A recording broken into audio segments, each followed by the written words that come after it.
Alhamdulillahi Rabbil Alamin. Nahmaduhu wa nasta'inuhu wa nastaghfiruh. Wa na'udzu billahi min sururi anfusina wa min sayyiati a'malina. Man yahdihillahu fala mudilla lahu wa man yudlil fala hadiya lahu. Asyhadu an la ilaha illallah wahdahu la syarika lahu wa asyhadu anna Muhammadan abduhu wa rasuluh. Allahumma salli wa sallim wa barik ala sayyidina Muhammadin salatan tuballighuna biha hajja baitikal haram wa ziyarata qabri nabiyina alaihi afdhalus salatu wassalam fi lutfin wa afiyatin wa salamatin wa bulughil maram.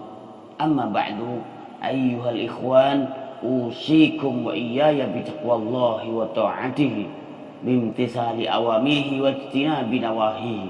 Qala Allah ta'ala fi kitabihil karim, laqad ja'akum rasulun min anfusikum azizun 'alaihi ma 'anittum harisun 'alaikum bil mu'minina raufur rahim.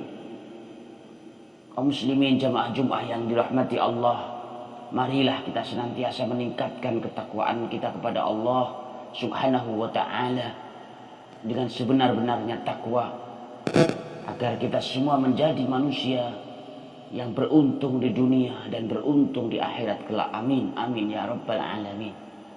Saudaraku kaum muslimin yang dirahmati Allah, pada tema kali ini khotib ingin menyampaikan bahwa persatuan merupakan salah satu ajaran yang sangat mulia dalam Islam. Sebab persatuan merupakan ruh kehidupan dan menjadi pilar kekuatan dalam kehidupan beragama, masyarakat, berbangsa dan bernegara.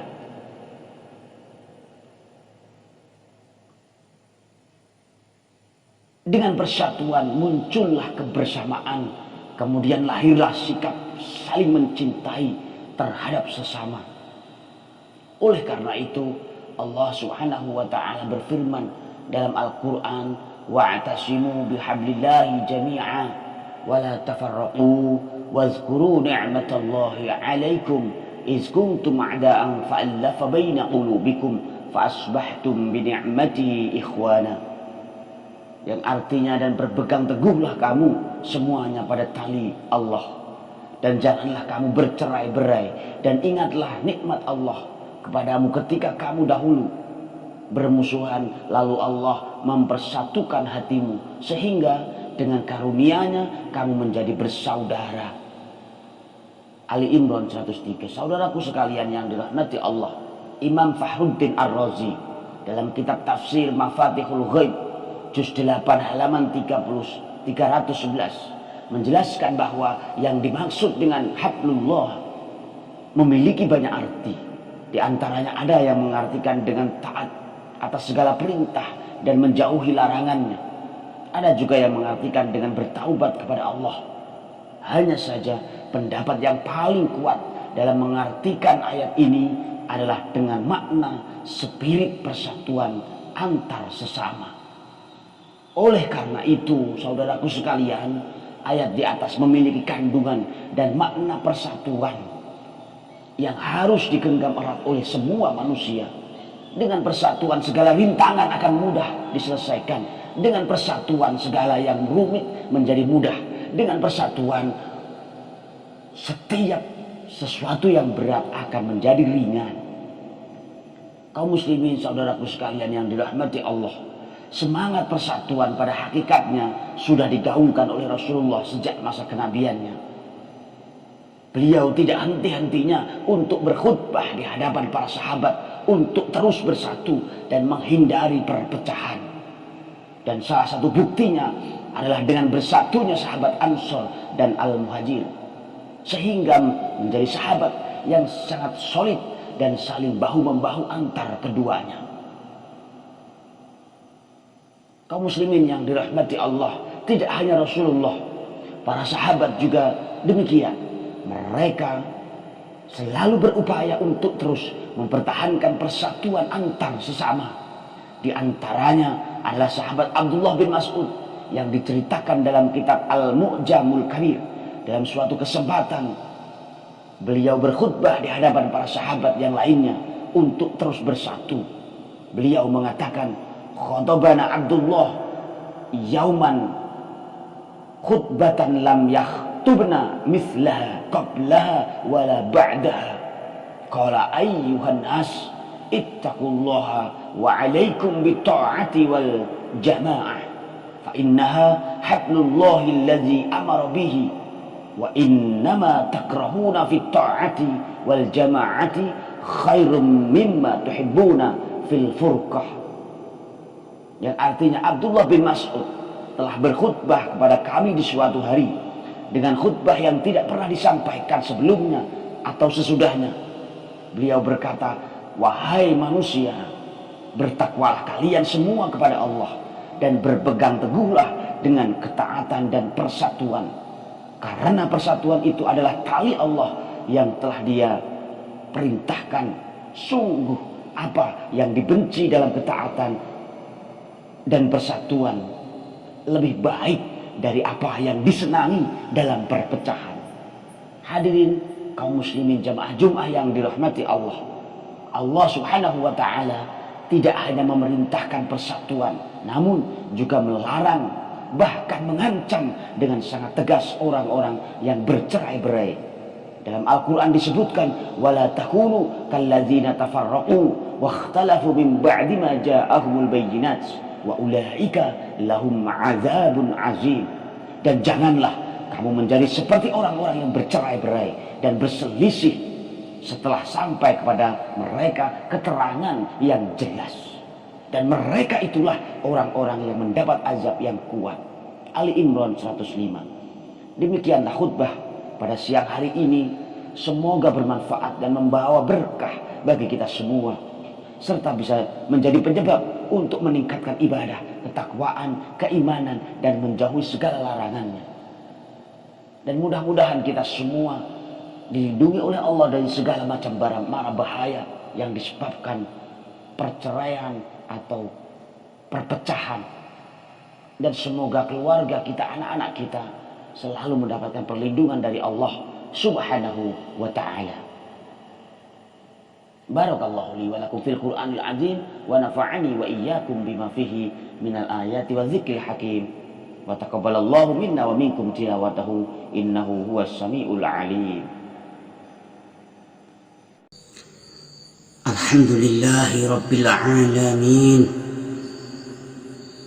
Wassalatu wassalamu ala sayyidina wa maulana Muhammadin wa ala alihi wa sahbihi ajma'in. Asyhadu an la ilaha illallah wahdahu la syarika lah wa asyhadu anna sayyidana Muhammadan abduhu wa rasuluh allazi kana khuluquhu al-Qur'an. Amma ba'du fa ya ibadallah fa inni usikum wa nafsi bi taqwallah al-mannan al-qa'il fi kitabih al-Qur'an. فمن تاب من بعد ظلمه وأصلح فإن الله يتوب عليه إن الله غفور رحيم. Kaum muslimin jamaah Jumat yang dirahmati Allah, marilah kita sekalian untuk senantiasa meningkatkan ketakwaan kita. Takwa dalam arti yang sesungguhnya, yaitu melaksanakan segala perintah Allah Ta'ala, menjauhi segala larangannya. Semoga dengan ketakwaan yang kita jaga sepanjang usia kita dapat meringankan beban kita di hadapan Allah Subhanahu wa ta'ala di hari kiamat kelak. Sesungguhnya Allah Maha menutup aib hamba-hambanya. Kaum muslimin yang dirahmati Allah, sudah maklum bagi kita semua sebagai hamba Allah bahwa Tuhan kita memiliki sifat maha baik, maha pengampun, maha penyayang, dan juga Allah menutupi aib para hambanya baik di dunia maupun di akhirat kelak. Sudah jelas bagi kita semua bahwa dalam kitab suci Al-Quran banyak sekali ayat-ayat yang menyebut sifat-sifat Allah tadi. Misalnya jamaah sekalian, sifat Allah maha pengampun dan maha penyayang dapat kita temukan dalam surat Al-Ma'idah ayat 39.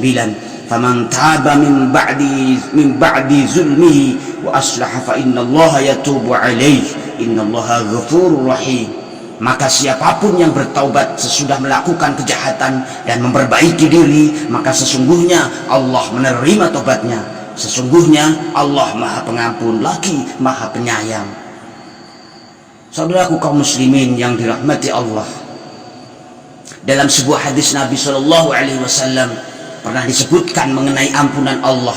Beliau Shallallahu Alaihi Wasallam bersabda, "Wallazi nafsi biyadihi, lau lam tuznibu, la zahaballahu bikum, wa la jaa biqaumin yuznibun, fayastaghfirunallaha fayaghfiru lahum." Demi zat yang diriku berada di tangannya, jika kalian tidak berbuat dosa, Allah akan hilangkan kalian dan Allah akan datangkan kaum lain yang berdosa, lalu mereka pun minta ampunan kepada Allah, Allah pun ampuni dosa mereka. Al-Hadis riwayat Imam Muslim. Jemaah sekalian yang dirahmati Allah, hadis tadi menegaskan bahwa ampunan Allah begitu luas dan besar, sehingga perumpamaannya dibuat sedemikian rupa sebagaimana hadis tadi. Namun jangan sekali-kali kita maknai hadis di atas menjadi sebuah tanda legalitas untuk kita melakukan suatu dosa. Itu tidaklah benar, wahai kaum muslimin yang dirahmati Allah. Seorang hamba yang berbuat dosa, sebagaimana ayat dan hadis di atas, akan diampuni oleh Allah Subhanahu wa ta'ala. Lagi-lagi hal ini karena merupakan keluasan rahmat Allah ta'ala atas hambanya. Akan tetapi Allah tidak menoleransi seorang hamba yang berbuat dosa kemudian ia memamerkan dosa yang ia lakukan kepada orang lain atau khalayak umum. Bagaimana tidak membuat Allah murka? Ia telah berbuat dosa, kemudian Allah tutupi aibnya itu di dunia, bahkan di akhirat kelak rahmat Allah pun masih dilimpahkan kepadanya. Namun apa yang ia berbuat? Alih-alih menyesal, ia malah bangga dengan perbuatan dosanya. Tidak hanya bangga, ia memamerkan dosa yang ia lakukan dengan menceritakannya kepada orang lain. Bahkan di era media sosial, perbuatan dosanya pun ia unggah di akunnya supaya orang-orang tahu. Herannya, ia melakukan hal itu dengan bangganya di saat Allah memberinya kesempatan untuk bertaubat. Terkait hal ini, terdapat suatu riwayat hadis yang disampaikan oleh Abu Hurairah radhiyallahu anhu. Nabi Muhammad sallallahu alaihi wasallam bersabda, "Kullu ummati mu'afan illal mujahirin, wa inna minal mujaharati ay ya'mala ar-rajulu bil-laili 'amalan summa yusbiha wa qad satarahu Allahu alaihi fayaqulu ya fulan 'amiltu al-barihata kadza wa kadza wa qad bata yasturuhu rabbuhu wa yusbihu yakshifu sitrallahi anhu." Seluruh umatku diampuni kecuali al-mujahirun, yaitu orang yang melakukan al-mujaharah. Dan termasuk bentuk al-mujaharah adalah seseorang berbuat dosa pada malam hari, kemudian di pagi hari Allah telah menutupi dosanya, namun dia berkata, "Wahai fulan, semalam aku telah melakukan dosa ini dan itu." Allah telah menutup dosanya di malam hari, akan tetapi di pagi hari dia membuka kembali dosa yang telah ditutup oleh Allah tersebut. Al-Hadis riwayat Imam Bukhari dan Muslim. Jamaah Jumat saudaraku sekalian yang dirahmati Allah,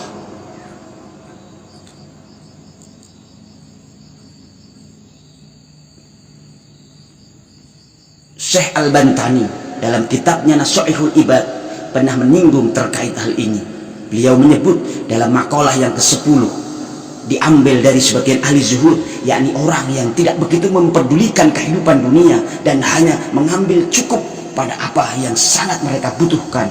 Mereka berkata, siapapun yang berbuat dosa sementara dia tertawa atau merasa senang dan bangga dengan dosa yang dia tanggung, maka kelak Allah akan memasukkannya ke neraka dalam keadaan menangis. Karena seharusnya dia menyesal dan beristighfar pada Allah Subhanahu wa ta'ala karena dosanya itu. Dan siapapun yang taat kepada Allah dan menangis karena malu dan takut karena kelalaiannya dalam ketaatan, maka Allah akan memasukkannya ke dalam surga sedang ia tertawa sebab mendapatkan tujuannya, yaitu pengampunan Allah ta'ala. Saudaraku sekalian yang dirahmati Allah, semoga kita semua mendapatkan ampunan Allah kelak di hari kiamat, dan semoga kita semua terjaga dari perbuatan dosa dan kita terjaga dari membuka aib kita sendiri. Barakallahu li wa lakum fil Qur'anil azim wa nafa'ani wa iyyakum bima fihi minal ayati wa dzikril hakim wa taqabbalallahu minna wa minkum tilawatahu innahu huwal ghafurur rahim.